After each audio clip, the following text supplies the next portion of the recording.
Hey yo tout le monde, j'espère que vous allez bien, que vous êtes chaud aujourd'hui les gars. On reprend les unboxings avec une petite statue sur un jeu vidéo. La dernière qu'on avait fait, du coup c'était Spyro avec Tommy. Et aujourd'hui c'est sur Sonic les gars, donc voilà c'est Sonic et Tails de Dream Return Studio. Vous avez ici juste tout simplement à quoi va ressembler la statue. Sur le devant c'était Sonic, ici nous avons Tails parce que bien évidemment je voulais un one shot sur ces deux petits personnages pour avoir une statue Sonic tout simplement représentative de ce que j'aime dans cet univers, tout simplement avec Sonic et Tails. Et pour moi elle avait l'air franchement somptueuse. Donc je vous laisse directement avec les photos, etc. On se retrouve juste après pour mon avis les gars, j'espère qu'elle va vous plaire. En tout cas si ça vous plaît comme d'habitude, n'hésitez pas à laisser un petit pouce bleu, à mettre un commentaire sur ce que vous en pensez, s'il y a des trucs que vous voyez de mieux, etc. Bref, comme d'habitude. Et moi je vous dis à tout de suite.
Taille de la statue vs un chat de 3 mois, qui est tout compte fait.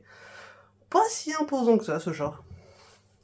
Et retournons, j'espère que j'aurais pu montrer toutes les pièces une par une, comme il se doit les gars, sur cette petite Sonic et Tails, qui est pour moi vraiment très très cool. Je suis super content pour mon one shot sur Sonic d'avoir choisi celle-là, mais je vais vous expliquer pourquoi en détail. On va commencer bien par le socle, que je trouve vraiment super représentatif. On a les deux couleurs tout simplement un peu comme sur les dalles, si on peut appeler ça, tout simplement sur lesquelles Sonic marche, et également les doubles couleurs par rapport à l'herbe qu'il y avait dans les jeux vidéo à l'ancienne, bien évidemment, avec du plus clair, du plus foncé, du plus clair. On est un peu sur un ton quand même un peu cheap au niveau tout simplement de l'herbe, mais avec quelques détails quand même. C'est assez sympa et pour moi en fait j'aime bien car c'est assez représentatif de à l'ancienne, tu vois. Et c'est totalement ce que je recherchais et comment je pourrais dire, c'est aussi ce qu'on a en fait dans les personnages que on va expliquer tout de suite après. On a également les deux petites fleurs sur les côtés et une toute petite que vous voyez, je ne pense pas plus que ça, juste à l'arrière, comme ceci. Voilà, elle vraiment, je sais pas pourquoi elle est là, elle sert pas à grand chose, mais bon, écoutez, ils l'ont faite, c'est pas grave, elle est très bien comme ça. Ensuite, on a bien tout simplement l'anneau représentatif, tout simplement de Sega, etc., avec un bleu vraiment super beau, vraiment le bleu métallisé est trop beau. Toutes les petites étoiles, etc., et ça reprend tout simplement les anneaux de Sonic aussi, entre guillemets, la forme qu'on a à l'arrière qui vient tout simplement donner aussi un effet, je sais pas trop comment on peut appeler ça, mais ça complète vachement la statue, je trouve. Quand vous regardez de devant, cet anneau-là complète vachement le socle. Personnellement, c'est un grand oui sur ça, rien à dire là-dessus. Ensuite, on part sur Tails. Alors, je voulais vraiment Tails parce que j'adore ce personnage dans Sonic, vraiment, il est trop trop drôle, etc. Je le trouve vraiment très très cool. Que ce soit pour son histoire ou même à jouer, j'aime bien jouer avec sa queue et tout, franchement c'est super drôle.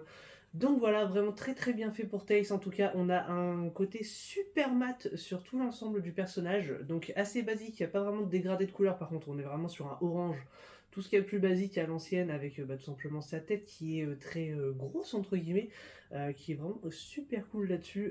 Les gants, vraiment top, rien à dire, le côté blanc est super bien géré. Pareil sur les chaussures, t'as pas vraiment t'as quelques bavures quand même, on va pas se mentir, mais pas non plus de trop, ça se voit pas trop au niveau des chaussures, et notamment du blanc vs orange, toutes les jointures, etc. Ça va, des fois ça bave un tout petit peu, notamment au niveau des chaussures. Sinon, globalement, bien c'est assez correct à ce niveau-là, on va pas se mentir. Ensuite, on part sur Sonic, où pour moi là, je sais pas si c'est tout à fait normal, peut-être que vous le verrez, mais tout ce qui va être le corps de Sonic, etc., chaussures, corps vraiment en tant que tel, bras et tout, on a un effet un peu brillant. Je pense pas que ce soit tout à fait normal, parce que même la tête est vraiment mate en fait, et quand tu vois Tails qui est mat, Sonic qui est mat, je pense pas que ça soit tout à fait normal. On dirait que c'est de la peinture qui a mal séché tout simplement, donc j'essaierai de rattraper ça moi-même. Mais franchement, ça fait un peu étrange en fait, tout simplement parce que tout le reste de la statue est vraiment mat. T'as pas de brillant, à mis à part le côté métallisé de l'anneau. Et donc ça fait un petit peu chelou à ce niveau-là. Sinon, la modélisation est vraiment très très cool. La tête, par contre, qui elle est bien mat, bah vraiment top. Ça rien à dire, on a vraiment une grosse tête, son gros nez, son sourire en coin, ça représente vraiment Sonic. Les deux à côté, ça rend vraiment un ensemble de ouf. Donc pour moi, franchement, je ne peux que vous la conseiller si jamais vous voulez un petit one-shot Sonic qui soit pas non plus énorme en fait. C'est vrai qu'en taille, bah, vous avez ma main à côté. En vrai, ça va encore. Je vous mets même un petit comparatif vs un chat de 3 mois qui est venu me casser les couilles tout à l'heure pendant la vidéo, c'est pour ça que je la reprends plus tard. Mais voilà les gars, franchement c'est une très très belle statue. Mis à part pour moi le paint là, je sais pas trop ce qui s'est passé, que je regarde, mais vraiment je sais pas si ça le fait encore. Ouais c'est ça, et on dirait que c'est de la peinture qui a pas très bien séché. J'essaierai d'enlever ça moi-même. Je sais pas trop pourquoi. Ou alors c'est un effet voulu, mais si c'est un effet voulu, j'avoue que c'est le côté un peu gênant pour moi de la statue. Euh, Mis à part ça, vraiment super content. Même comme ça, dans tous les cas, je la trouve vraiment très très belle la statue. Je suis très très content. Voilà les gars, n'hésitez pas à me dire vous ce que vous en pensez dans l'espace commentaire. Et comme d'habitude, on se retrouvera la semaine prochaine pour autre chose, unboxing. Je sais pas trop là, qu'est-ce que je vais récupérer. Je sais pas quand est-ce que vous aurez choisi, vu que je tourne à peu près Marsupilami en même temps. Mais je vais avoir encore des cartes gradées à récupérer. Je vais sûrement avoir Shun de Tsume. Qu'est-ce que j'ai d'autre que j'ai pas sorti? Bref, n'hésitez pas à aller sur Instagram, comme ça vous choisissez comme d'habitude. Et moi je vous dis à la semaine prochaine. Bonne semaine tout le monde. Salut tout le monde!